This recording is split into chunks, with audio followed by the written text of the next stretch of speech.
I'm Jeremy Till, and this is Amplify.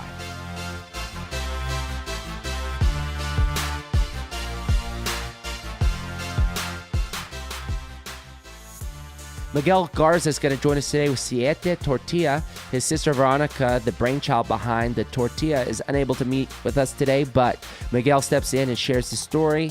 They're both family members of a family of 7, and now they're all 6 of the 7 work together here in Austin, bringing this product to fruition. Over the last 2 years, they've gone from no distribution points to over 400 and really just serving love in a tortilla. Really excited to hear Miguel. We go back a few years now and just excited about their success. That's what's up. Miguel Garza in the house. Yeah. How you doing, sir? Good. I got coffee, so I'm feeling good. I'm halfway through my cold brew. That's good. So do you have Siete tortilla every morning? Not every morning, but probably at least once a day. It makes for like a super quick lunch. So what's the macros to a tortilla? Oh man, you're testing me because I don't really do the macro thing, but I know. So we're like on the almond tortilla, maybe let's say about 4 to 5 grams fat, and then we're looking at like 10 grams carbs, and then like 4 grams of protein per tortilla. So yeah, I never knew about zone much, so I don't know if we're zone friendly or macro friendly, but we're grain-free and paleo. Yeah, you're about 2.5 blocks of fat, a little bit, almost a block of carb, and then a little bit under a block of protein. So you're almost a complete block. There you go. So right on. So I know we go back. I can remember the first time I met you. You came to CrossFit Central Burnett Road, and you did the Fittest Games event. I think the second Fittest Games that y'all had, and that's when y'all teamed up with Dallas Central. Yeah. And that's where I met, these are kind of like shout outs, but that's where I met Dean. Yeah. So if Dean watches this, we did the weighted Cindy, like the back squat Cindy, I think. Yeah. Did you do that one at Dallas? No, I did that here. The one you did here. Yeah. Yeah, because I can remember you were flying through, your movements were a little bit shifty, but you were flying through the overhead presses and the push-ups and all that stuff. It's like, this kid's going for it, so that's cool. And then cool. I died. Yeah. Then you died. Yeah. Well, that was like, I didn't know anything about anything, and I still don't know anything about anything, but I at least know how to eat before competing. But I remember like just how much influencers mattered. I remember Jason Kalippa posting like that he ate Think Thin bars. And I remember being like, oh, sweet, Think Thin bars. Like, this will be all I need to do this. And I ate 1 bar that morning, and I was like dead by the second bar. And I saw Chris Kepler eating and I thought he was so weird. He was like, yeah, this is sweet potatoes and peanut butter. Like, I'm going to freaking rock it the next workout. I'm not even tired. But Chris is never tired anyway, so. Yeah. That was 2009. Yeah. And so I know you were a student back then. Mm-hmm. And you were currently, when did the family, because I know that family's a big part of your life and all that stuff. So I kind of talk about your stint in the functional fitness space, the family, the Garza family, and kind of get us into where the beginning of the story of Siete. And yeah, for sure. So I think like culturally, being Mexican American, like family is just super important. Not to say that other cultures it's not important, but we just kind of like the culture is family. And we always grew up like doing stuff together. So my first days kind of in the gym were because my dad would go to the gym every day. Like I played basketball because my dad did. We had family meals together. And it wasn't necessarily all the time because we all went off to school. So I'm the baby. So by the time I was in kinder, my oldest sister was at UT, and my brother was in high school and kind of all the way down the line. So I have 3 sisters and then a brother.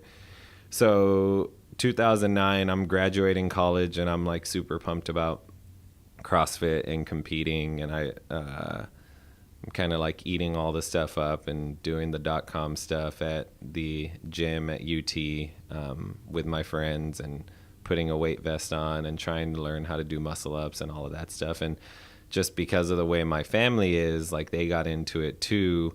in that they would come watch me compete. So the first time they watched me compete was the second fittest games, or the championship round or whatever of that '09 fittest games. And then they were there for the like the regionals that year when you didn't have to qualify, and then the sectionals the next year that was at Camp Mabry. So they were always a part of it, and they were always like super excited about, and we were all just really excited about this health and fitness thing because we had always been, and we finally had a way to express it.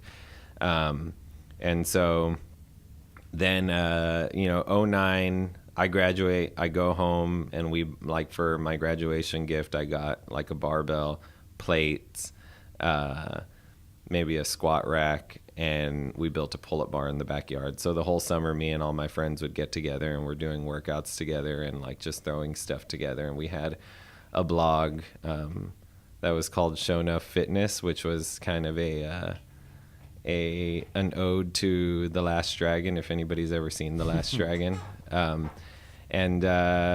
So yeah, then all of a sudden we had neighbors like peeking over, and they wanted to be a part of it too. And so we weren't really running a business, but it was like, okay, well, if you want to come, we'll coach you, and like $50, we'll start with that. And then there was like 20 neighbors in the backyard, and I was headed back to school, and my sisters were both really becoming passionate about it, so they kind of ran with it, and we got into a space no longer in the backyard. And then we had G7 athletics up until January of 2016.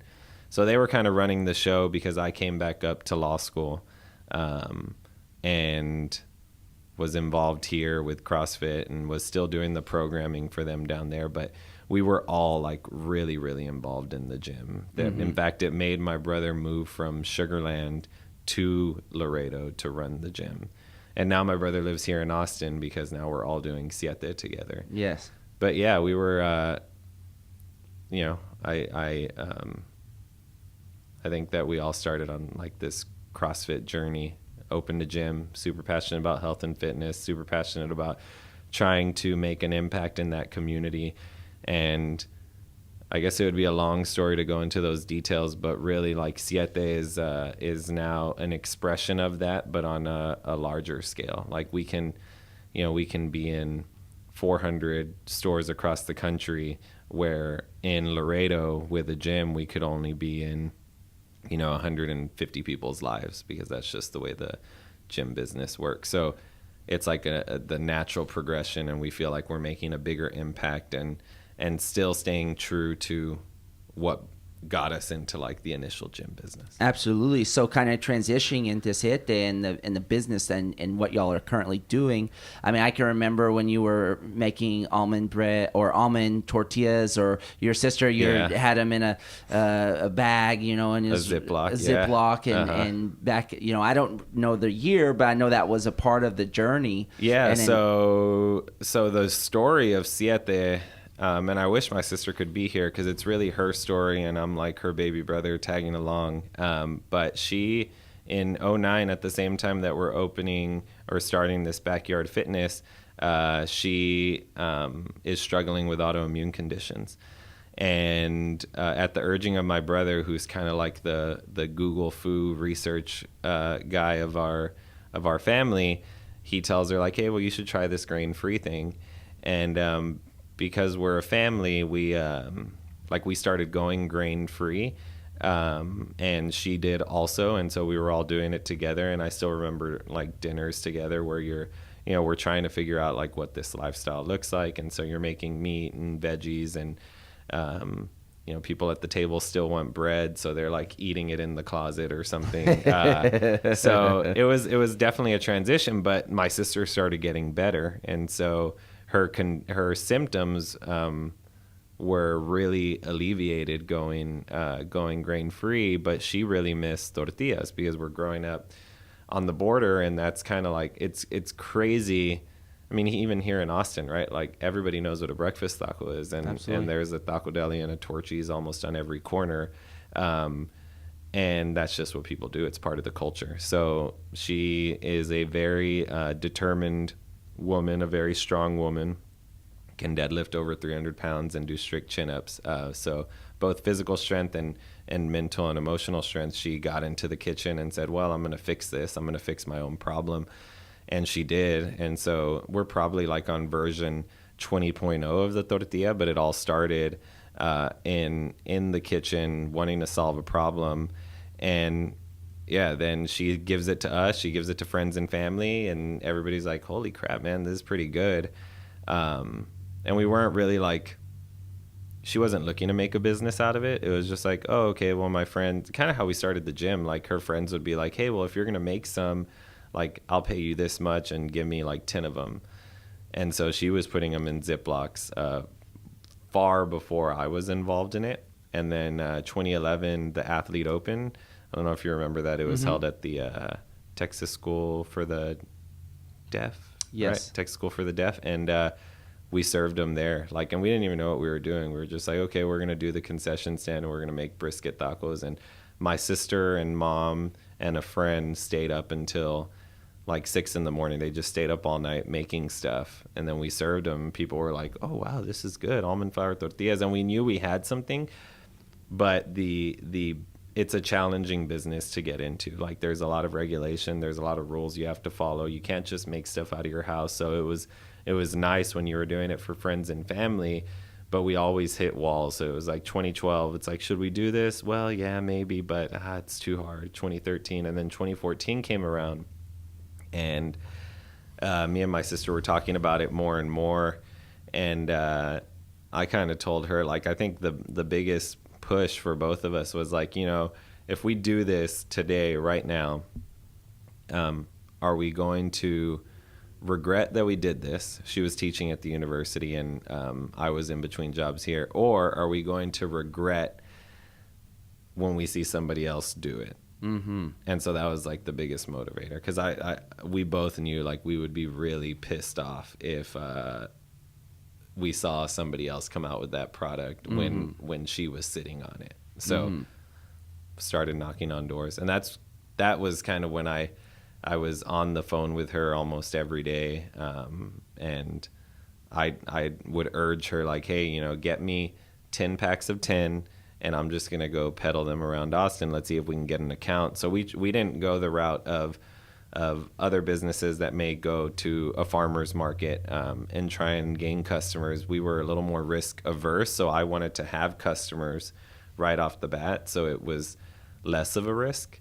And so she gave me packs. I drove around Austin, and I drove to Wheatsville, which is a local co-op here in Austin. They have 2 locations, and I just like knocked on the door, and I asked the guy like, hey, would you take these? And he told us, yeah, like once it has a label and once you're compliant with this list of things, then we'll put them on the shelf. And then it was kind of off to the races. It was like, okay, we got to go figure out how to do these things, because now we have a customer. And so we started selling product May of 2014. Mm-hmm.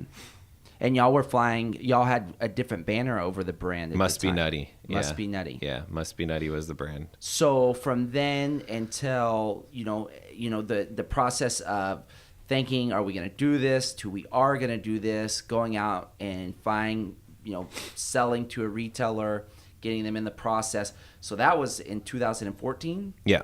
And so now we have a 2-year window, because I know that y'all have grown tremendously in the last 2 years. And you've gained a lot of new retailers, and things have been going well. This is a new business. So what is your specific role with Siete?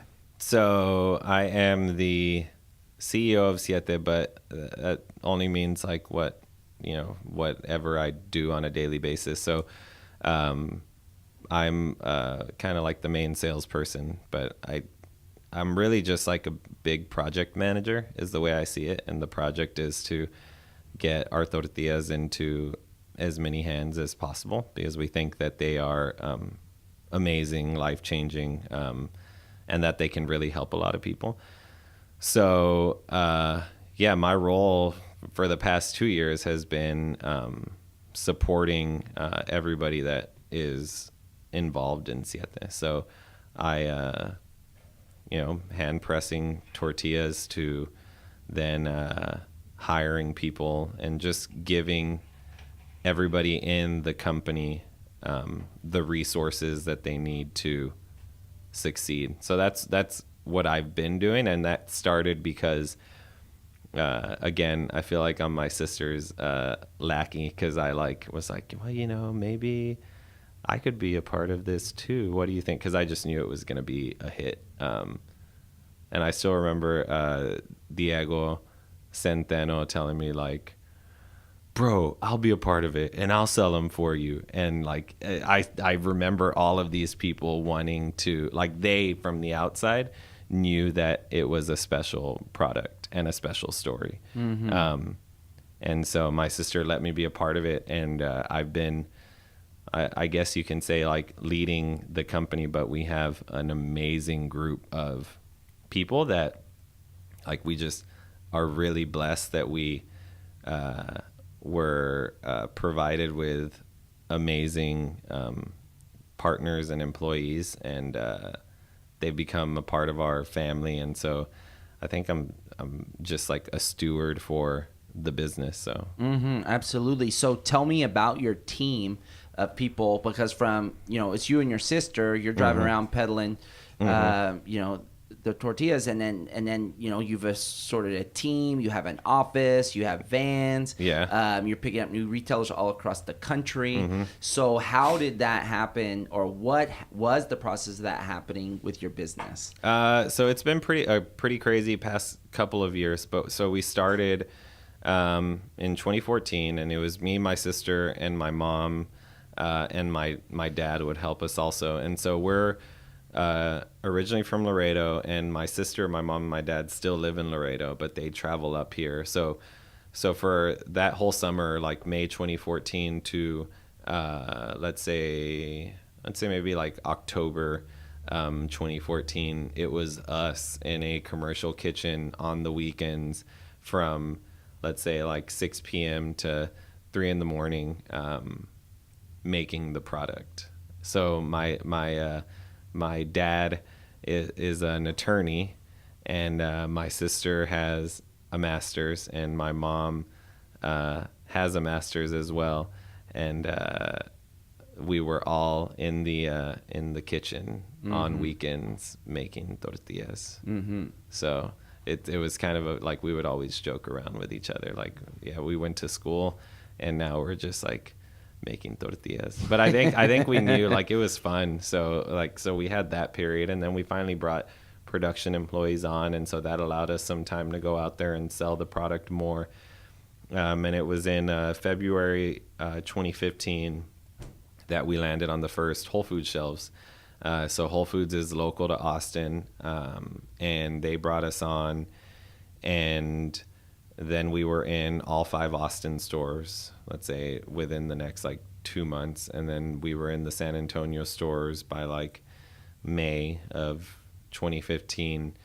And then Whole Foods is broken out into regions. So we filled out the Southwest region, which is Texas, Louisiana, Arkansas, and Oklahoma, by about September, October of 2015. And then we launched into 3 more regions. So we were in 4 total in January of 2016, and then launched into like the New York region. And now we're launching into California, and we're launching into Florida. We're launching into Chicago. The Whole Foods stores. Mainly through Whole Foods stores, but other, like California has Lassen's and Irwan Market, and like these smaller independent natural food stores or chains, not as well known nationally as Whole Foods, but still like the same way that we would go to a Wheatsville here in Austin. Natural grocers as well. So mainly natural food stores. We just launched into Central Market, which is local to Texas. It's a sister company to H-E-B. So yeah, it's kind of just been off to the races since that point, but there has been a lot of background work that's happened. So we hired on a chief operations officer in about September of 2015. Really smart dude, like really smart guy. And then January. And how did you find that individual? So we had gone through an incubator, and he was working with the incubator, and we, we're a really like close family, tight knit family, and so we just grew really close to him, and it was like, okay, like we like you, so let's just give this a shot, and it's worked out so far. Mm-hmm. So we're now at about maybe like 11 people a part of our team, but we brought on another super bright girl in January, 2 super bright girls, and then my brother actually moved up in March, transplanted his whole family because we sold the gym in Laredo, and so now we have 6 Garzas working for the company, and then we have 5 kind of adopted team members who are now just as much Garzas as the ones that were born in Laredo. So really like the, before the business, it was, the quote like, oh, hire smart people and then just get out of their way. I think they attributed to Steve Jobs maybe, but I was always like, oh yeah, okay, like sure, that's what you do. But then we hired smart people, and like I'm getting out of their way actually. Mm-hmm. Like I don't tell my sister how to create products because she's the expert in that. And I don't tell our marketing people how to market because I want them to teach me. So I'm like maybe a chief decision maker, but it's with the input of amazingly smart people that, like, if people ask me, how did you get them? I would say, I really don't know. A blessing. I mean, that's really all. Like, I really have no idea. Mm-hmm. There's just smart people working at Siete. So yeah, I think your family dynamic and y'all's hearts are a good attraction, and I think that y'all put y'all's hearts into what y'all are doing, and that's what does it. So that's neat. So another question I have from a business standpoint, from the growth that y'all have had, and I don't know the percentage of growth that y'all have had, but it sounds leaps and bounds. Mm-hmm. Do you have a number association of, like, have y'all grown by 100%, 1,000%? Like, I would say that we've grown, not in terms of percentage, but we're in like at least 400 natural food stores now. We were in one when we started. We were in maybe about 12. No, maybe we were in, I don't know, maybe like 12 to 15, like a year and a couple months ago. Yeah. So we're like, the numbers are important, but for us, it's just, we're so focused on just creating good products and, making sure that the business is managed well. And we're such a young company that mm-hmm. like, we don't have the, what is it, like Whole Foods has the percentage increase in store sales year over year, right? Mm-hmm. Like that's their metric. Like we're so young that our metric is, we were in 5 stores and now we're in 10. Let's all give each other a high five. Uh-huh. And the main reason why I ask that is mm-hmm. For the growth, were y'all able to do this off of the capital generated from y'all sales? Did y'all invest funds into it to ramp it? Because in production and the growth, how did y'all, but for entrepreneurs and people that want to have startups on the business, how did y'all go through that process with financing to get y'all to a legitimate operating company with 11 employees and at 400 stores on y'all's distribution list? So in the beginning, what we did was, and this sounds like I'm definitely not belittling the question at all, but when I look back, it's what we did. It was like we invested the initial money into ingredients and we didn't pay ourselves, and we just made, like, at the grossest overview of it, we made 1 pack of tortillas, and then we sold it, and then used that money to go make 2 packs of tortillas, and then we sold that, and then we made 4, and it became exponential. But there was a point at which, if you want to to grow aggressively, then you find like-minded people who kind of see what it is that you see, and you bring them on as investors or partners. So there was a point at which we raised capital in order to see the exponential growth, but we had to do the initial like proving out what we were doing with, I mean, we didn't really invest. We invested sweat equity and maybe like very small amount of capital, but we did the kind of probably stuff that you've talked about, like, debt-free businesses and stuff like that. Like, we weren't taking on anything except sweating in a kitchen and making tortillas and doing that. Which is great, and that's what the interesting thing in this time and date is in the marketplace, is that we have companies that are producing no real tangible items that are profiting $0, and they're getting tons of investment. And at the end of the day, they have no real value in the sense of the product or the what they're really enriching the culture with. And maybe that's just more technology startups, but it's just kind of like this really off-centered time, I think, in entrepreneurship.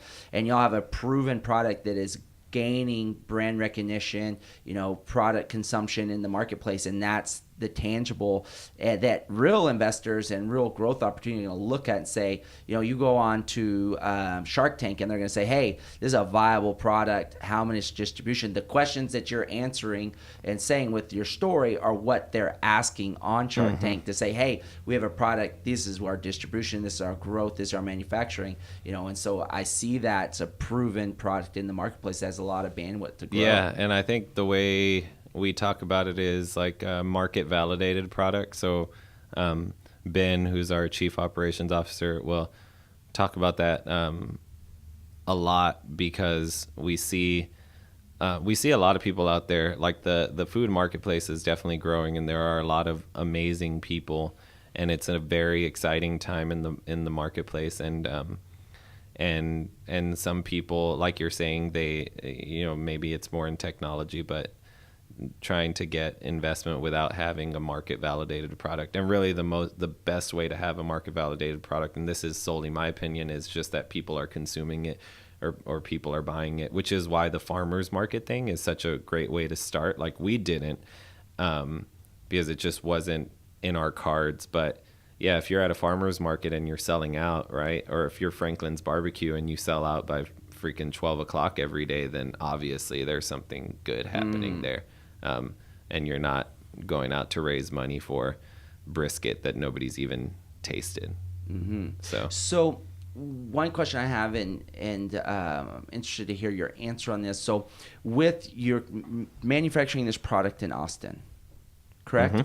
And is that the main? Yeah. Okay. And then it's going out to these distribution points, and people are purchasing it. So in your mind, what is the point of a consumer in the marketplace in California, wherever across the country, going, I'm going to buy a Siete tortilla pack? What do you think that they're walking in the aisles and seeing it and saying, hey, I want to try this? Is there any other options that is viable that they're looking at? Are they going flour? No, I'm not going to eat that. Corn. Oh, what's this? This looks cool. Because I eat corn tortillas, and that's my option if I'm going to eat a taco or a breakfast taco at a local, taco shack or whatnot. So what, do you have any type of idea on that? No, I think that it's something that every business is trying to figure out all the time, right? I'm sure you do it with CrossFit Central. It's like, who's your target consumer? And I think as a young business, we're always trying to figure that piece out, and I would definitely hope that people are walking down the aisles and saying, oh wow, almond flour tortilla, I'm going to give it a shot, or that that really, I think our biggest goal is that there's somebody walking down the aisles who is excited to see that there's a grain-free option for them to try. Like, so they happen to be walking down the aisle and they're like, oh wow, I haven't had tortillas in 5 years because I've gone grain-free. Because people can have corn, and corn would be a viable option on a gluten-free diet. There are some people now who are corn averse, whether it's because of GMOs or just they react negatively to it. In our case, my sister and I both react negatively to corn. So we're hoping that our consumer is the one that is excited that there's something that they can eat now. So that, I mean, at least that's my hope. Or it's people listening to this podcast that are now going to go buy them. Yeah. So I know y'all had a big presence at the Paleo FX, and I know how's that environment and those individuals taking on? It's good. We love the paleo community because we've been a part of it since 2011, and like people will, you have like Diane Sanfilippo who does the Balance Bites and the 21-day sugar detox, and we met her in 2011, and that was back in the day when we were still handing them out in ziplocks, and we handed them out to like some of the influencers, bloggers, thought leaders. And they'll still remember it. Like, oh, yeah, we met you guys in 2011. Like, Nom Nom Paleo is one of the other ones that we met who ate the tortillas at that point. So we feel like we've been a part of that community. And so we love being a part of the community. Same way like with the CrossFit community. So being at Paleo FX is always awesome to hear what the thought leaders are saying, or what new research, and it's constantly evolving, which we love. Like, it's not stagnant, and we you get to see friends, and so they're like the folks from Epic who are also local are there. They're doing bone broth and meat bars, and now they're doing like animal fats or animal oils, which are pretty awesome. So it's fun. And I mean, speaking about Epic, I mean, they were just purchased by Olin Mills this past year.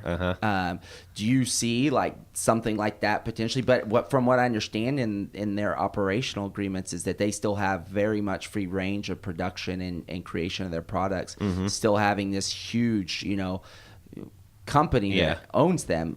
Is that even a thought now, or is that something that?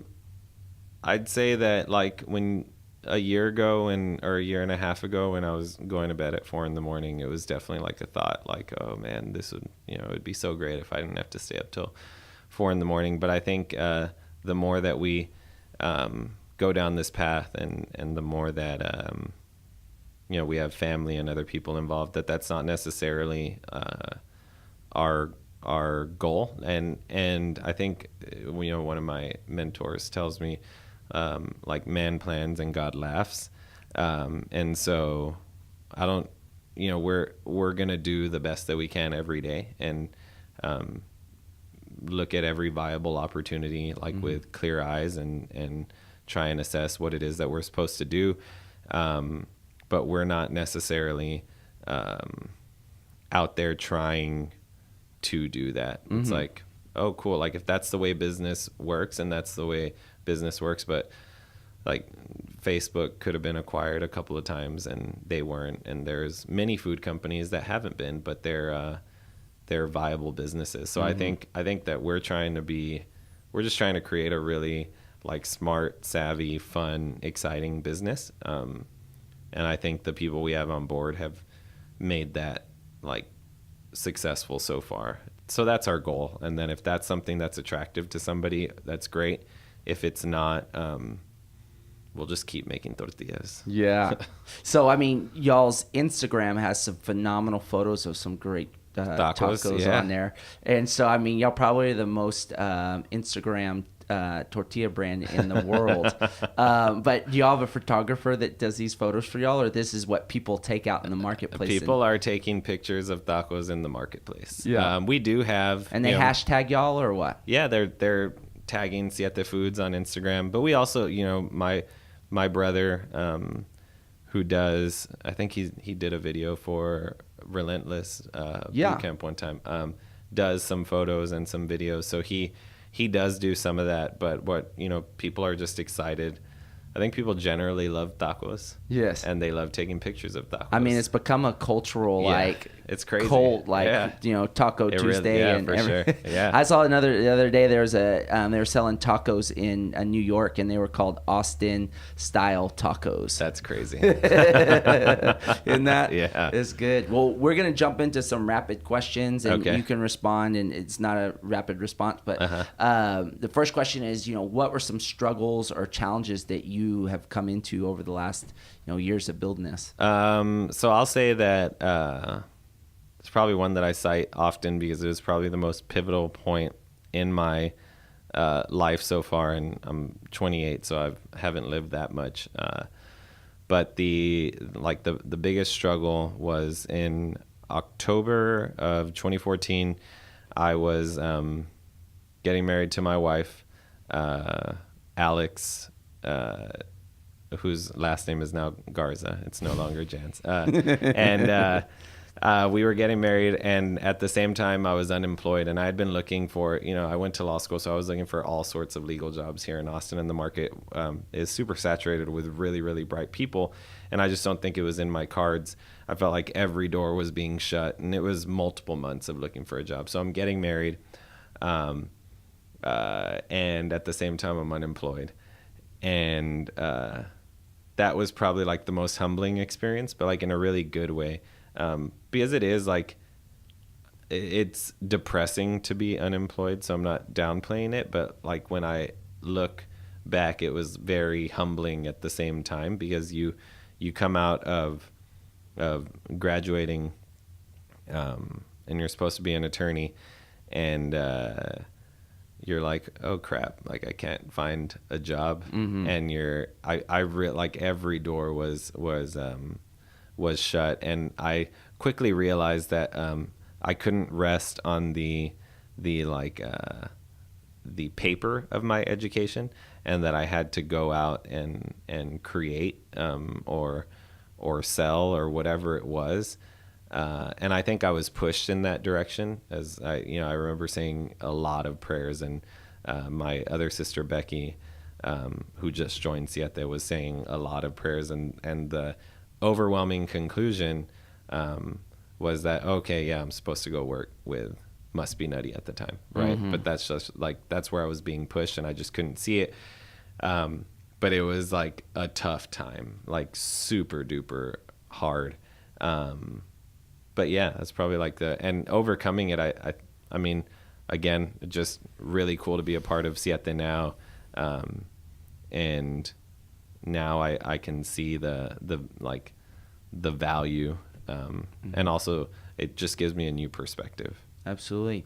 And then you had mentioned a mentor. What is some advice that has been given to you that's really paid dividends? Man, I've received like all sorts of advice. We have a group of really good people as mentors, but I definitely think like the hiring, like from a business perspective, like the hiring of smart people and getting out of their way, at least in our case, is like super true. I think as a family, it would be easy for us to say like, oh, we got this, like us seven, like we can do anything. And that's our attitude, right? But when you bring in different perspectives, and that's definitely a goal of Siete, like it sounds funny that we try and be as diverse as possible, because most people would consider like, oh, but you're Mexican American, like that by proxy like makes you diverse, when it really doesn't. Like diversity is just like many different people. And we've tried to do that with everybody that we bring on. So we have a diverse group of people working for us that bring many different perspectives to problems.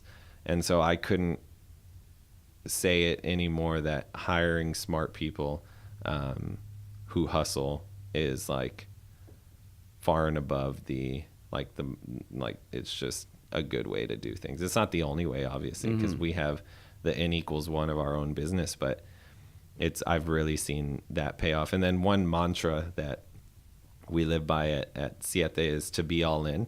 And for us, that means like, whatever decision we make, however we go about it, like we're all in. And not that we're all in individually, it's that we're all in. Like, and that's kind of how we approached Siete as a business from my family's perspective was like, okay, if we're going to do Siete, like we have to sell the gym because we all have to be all in on this business to support each other. And I think that that's like, I don't know who I would attribute that to, but for us, it's been like a rallying cry, like, okay, we're going to do this and we're all in. And it's just, it feels so much better when you know that you have a group of people who have your back and are going to catch you if you fall. And yeah. That's great.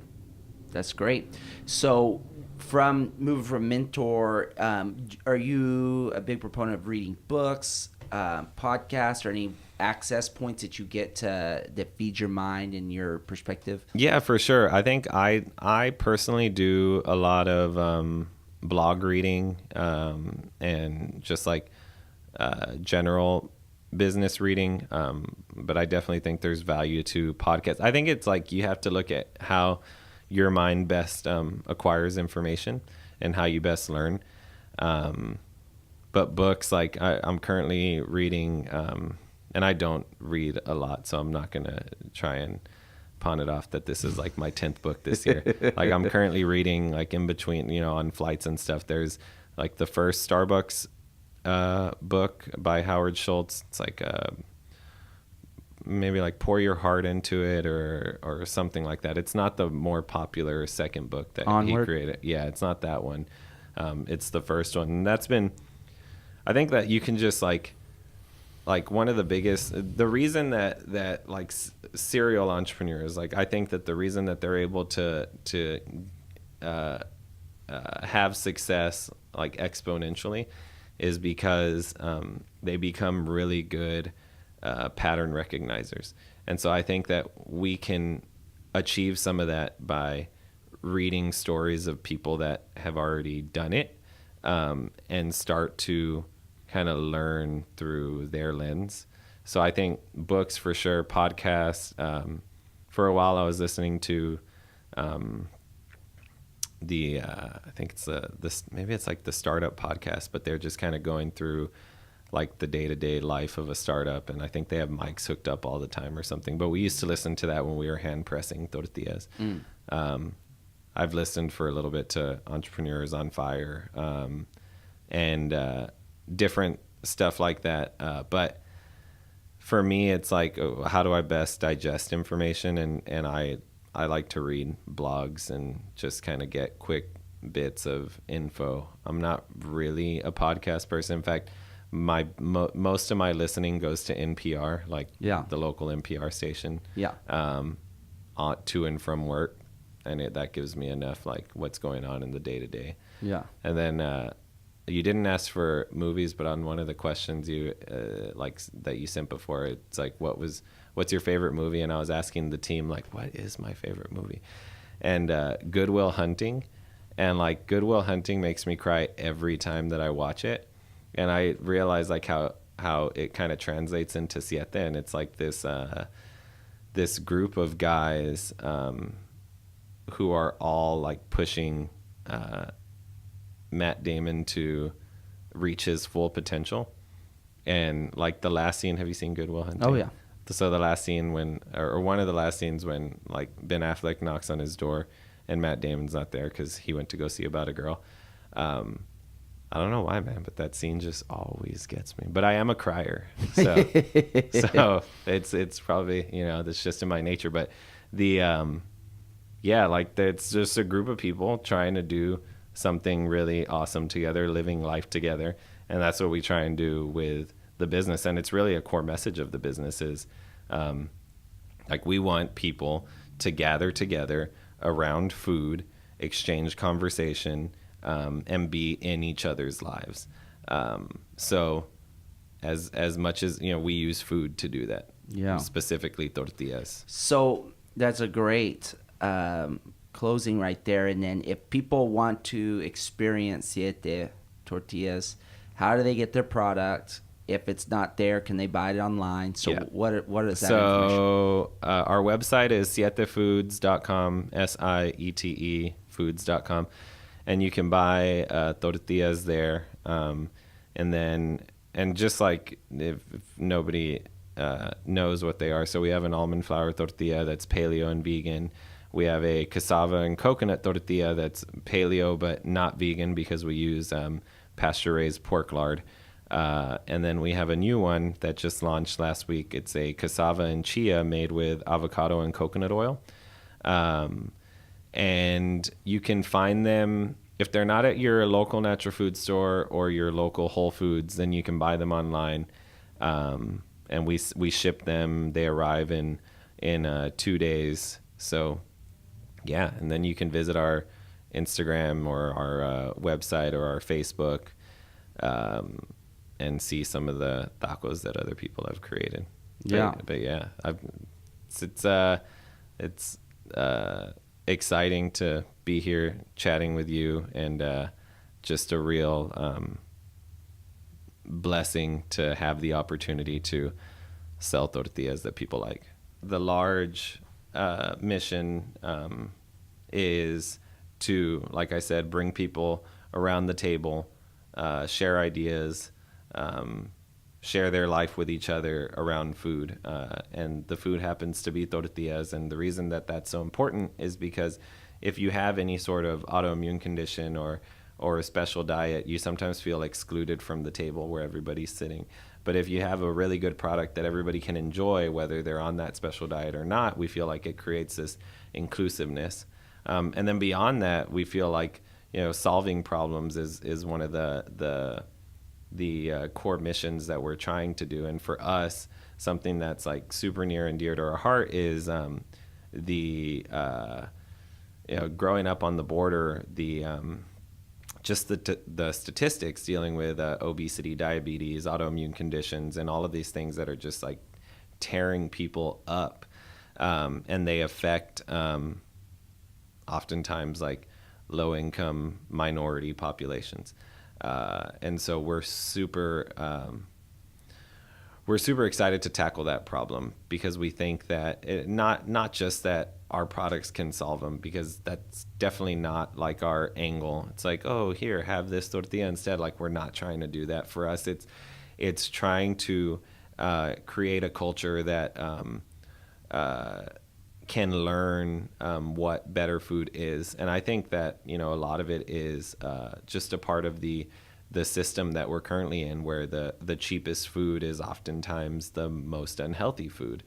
So there'll be a lot of ways for us to tackle the problem, but I think one way that we're going to do it is to just educate people as to what they're eating, and how they're exercising. Like, you can exercise without being a part of the gym, but one I guess little blurb I heard recently was that Austin has like an amazing amount of fitness deserts, and I had never heard the term fitness deserts. I've heard of food deserts, but fitness deserts where people can't, lower income people can't afford to be a part of, let's say, a CrossFit gym or even a Lifetime Fitness, and then even if they're a part of a Lifetime Fitness, they don't know what to do. Like, what do you do at a Lifetime Fitness? And so we have all of this, this is like one of the fitness hubs of America, I feel like, and we have fitness deserts here.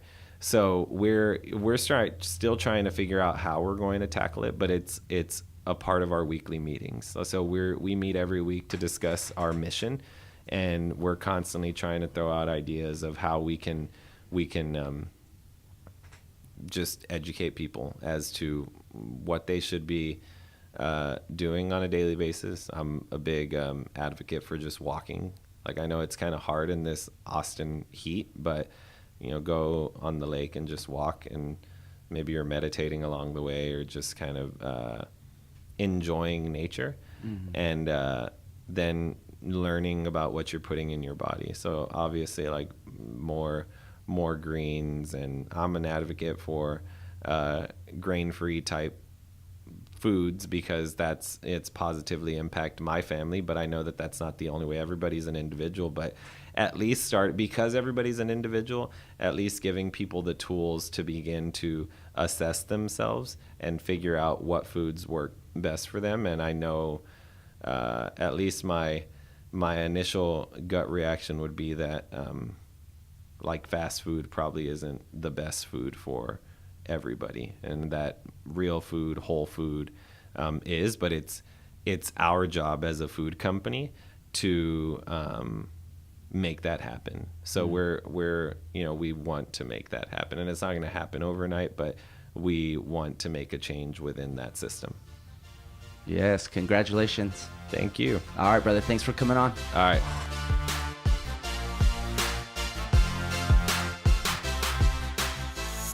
Thank you so much for joining us on the Amplify Podcast. You can find more at theamplifypodcast.com. Our social links to Facebook, Twitter, and Instagram. Join us in conversation. Let us know what you're thinking and how we can best service you guys. We will see you again really soon.